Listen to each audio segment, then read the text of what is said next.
A day after his fiercest attack yet on the DMK at the Congress, Prime Minister Narendra Modi will continue his mission south. The Prime Minister is attending a convocation at Dr. MGR University today. He was participating in the university's 33rd convocation ceremony via video conferencing. More than 17,000 candidates will be conferred with degrees and diplomas in the convocation. This event will also be attended by the Governor of Tamil Nadu, Banwarilal Purohit. The Prime Minister's participation in the MGR Varsity convocation comes weeks after before Tamil Nadu, goes to polls. Former Chief Minister Dr. MGR has been center stage of politics in the state, with almost all regional players trying to claim his legacy. And let's recap for you the Prime Minister's visit to Tamil Nadu and Puducherry yesterday, when he took on the DMK and the Congress while addressing rallies in the poll-bound state and union territories. While he termed the DMK-Congress alliance meetings as corruption hackathons, he slammed the former Puducherry Chief Minister for serving the Congress High Command instead of the people.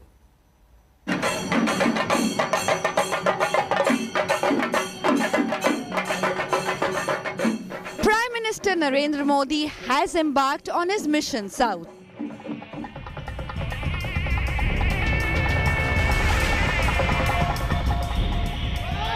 Just weeks before Tamil Nadu goes to polls, the Prime Minister inaugurated infrastructure projects worth hundreds of crores.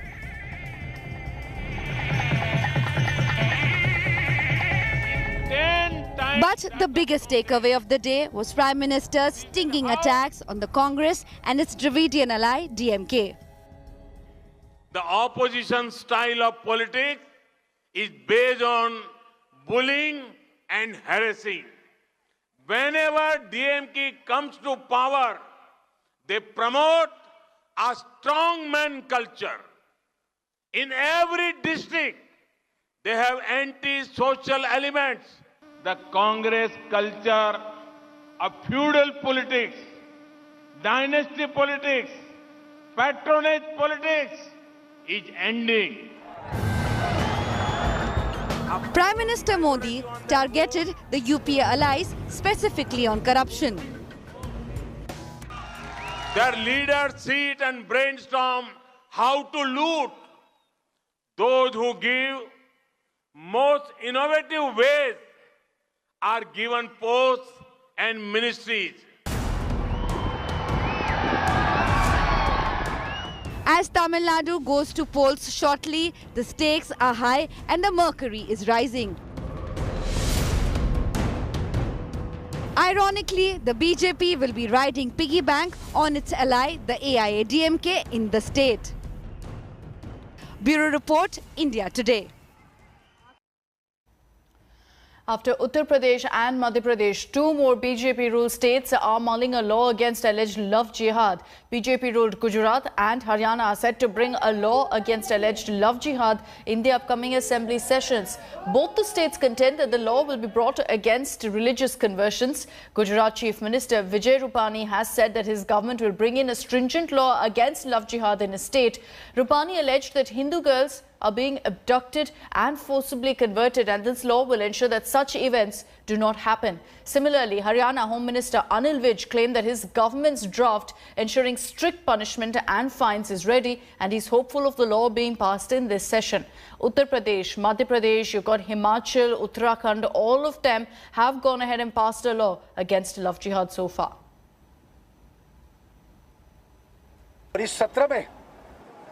Bharatiya Janata party की सरकार की ओर से love जिहाद के खिलाफ कड़े कानून का बिल हम लाएंगे और गुजरात में भी लालच, धाक, धमकी, पैसे के कारण धर्मांतरण जो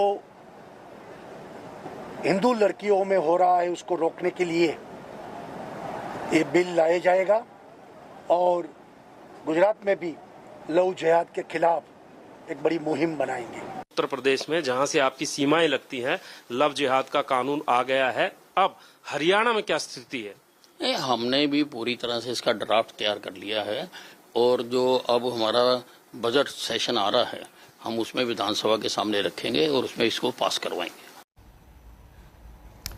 And one of the big headlines that came in yesterday was about regulation by the government. Will the movies and shows you watch on your favorite OTT platforms be affected by the new rules that have been rolled out by the government to regulate content, or does simply demand greater regulation? This report answers your questions.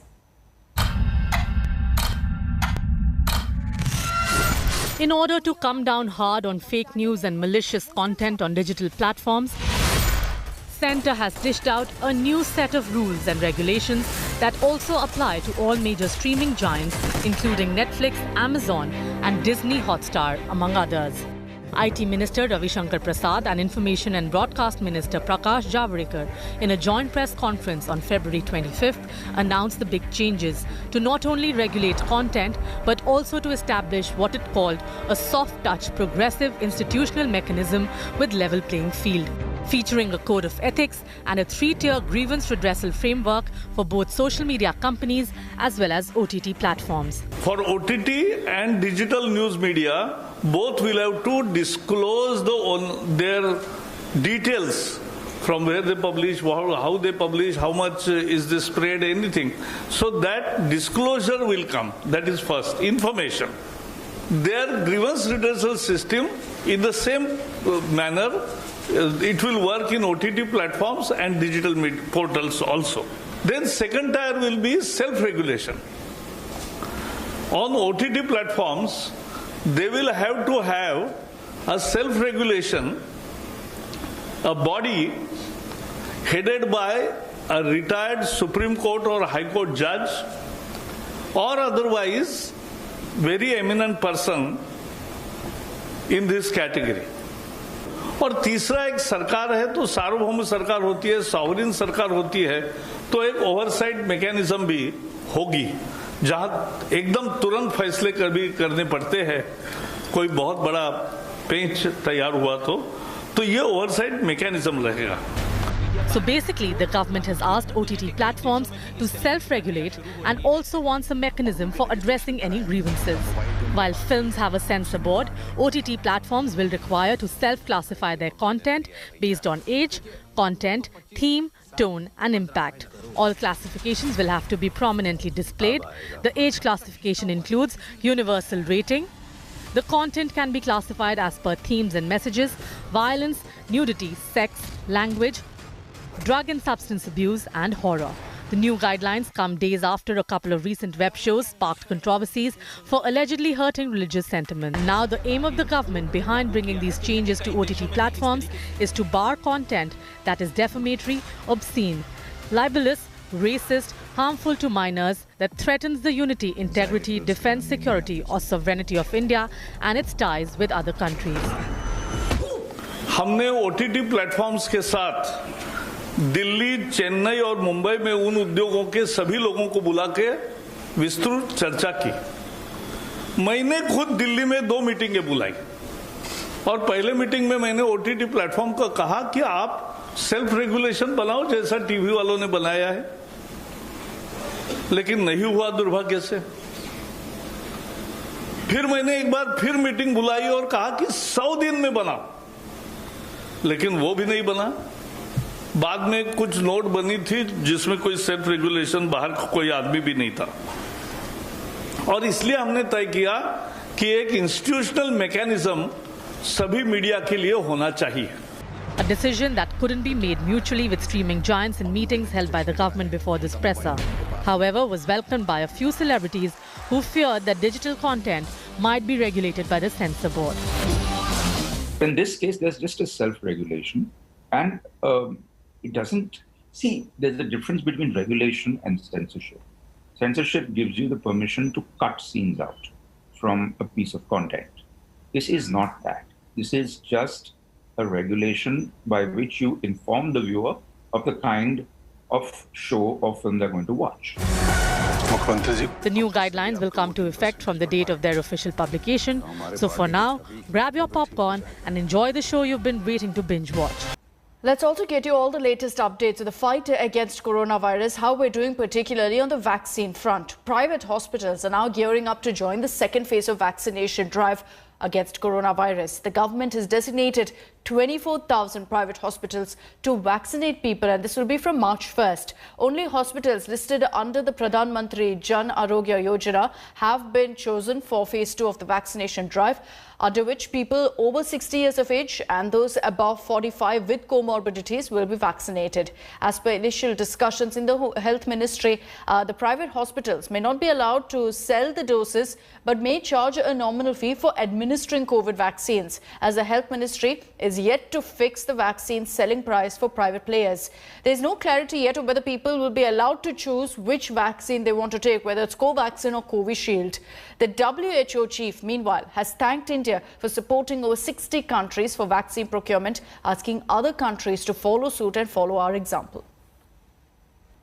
Let's get to our special segment this morning on coronavirus, the good, bad and ugly news.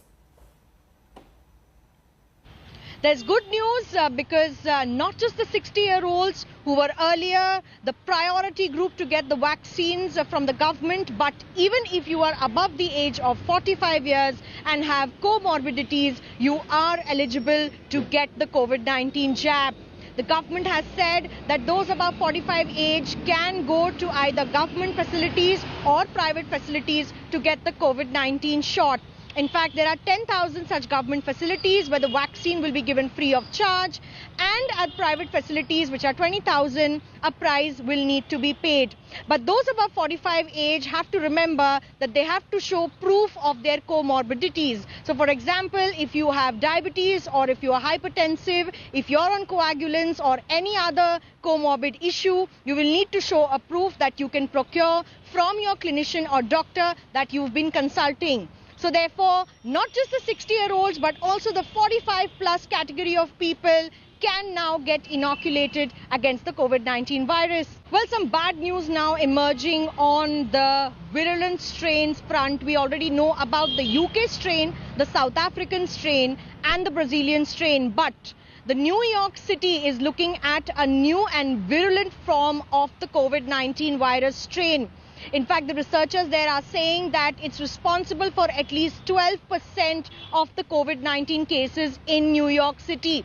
The strain has been named B1526 and it has similar properties to the United Kingdom strain, but there's a possibility that the vaccines may get another booster shot in the US so that more protection is created against the virus. Now, this is bad news because we already have 3 strains in India, the UK strain, the South African and the Brazilian strain. But at this point, the government has said there's nothing to worry, and the vaccines that we have in India, which is Covishield and Covaxin, are seen to be working against the virus strains.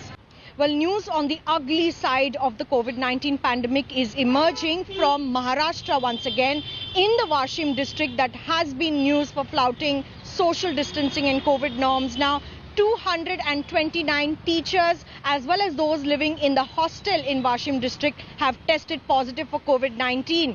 The area has now become a containment zone. This was after the RT-PCR tests of about 327 people were done, and out of that, shockingly, 229 have tested positive. That's the total figure that we're getting to you right now. Initially, there were 21 who had started testing positive from that place.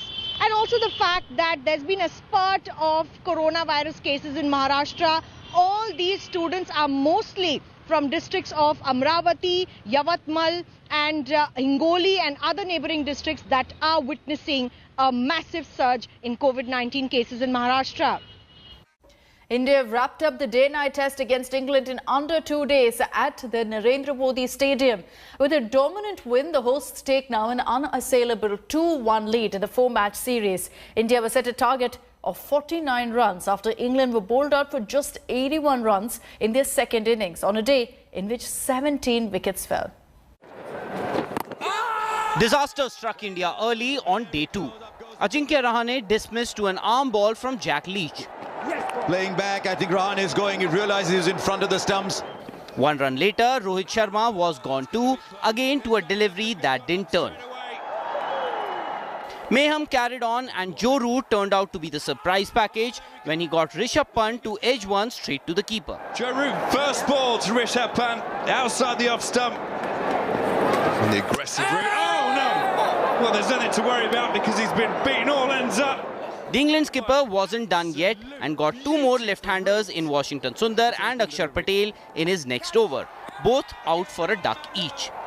Trying to take the aerial route. A single can be taken. India were left shell-shocked and England had bounced back in the match, with Root getting rid of Ashwin and Bumrah to limit India's lead to 33 runs. From 98 for 2 last evening, India were bowled out for 145 and the first session wasn't even over yet. This will mean more. Look at that smile on his face. More excited about this than anything. Here we go. There was more twist in the tail when local boy Akshar Patel got Zach Crawley off the very first delivery of the second innings, and a ball later had Johnny Bairstow as well. Joe Root and Ben Stokes added 31 runs for the fourth wicket, but Ashwin had his bunny one more time. This time he's given it again. This is Nitin Menon who's given it. When Akshar got Root leg before, it was all clear that the match will be over on the second day itself. 10 wickets for Akshar Patel in just his second game, and Joe Root will walk back to the pavilion. Ashwin then got Oli Pope and Jofra Archer to complete 400 test wickets, the second fastest to achieve that feat after Sri Lankan spinner Muttiah Muralidharan. The 400th wicket for Ravichandran Ashwin. Will he review it? Wickets continued to fall like 9 pins, and by the time England folded up for 81, giving India a target of 49 runs, 17 wickets had fallen inside 2 sessions. There were no hiccups this time around as India chased down the target with 10 wickets in hand to take a 2-1 lead. Sports Bureau, India Today. Hello everyone, this is Rahul Kamal here. Hope you enjoyed this video. For the latest news and analysis, like and subscribe the India Today YouTube channel, and don't forget to press the bell icon to stay updated.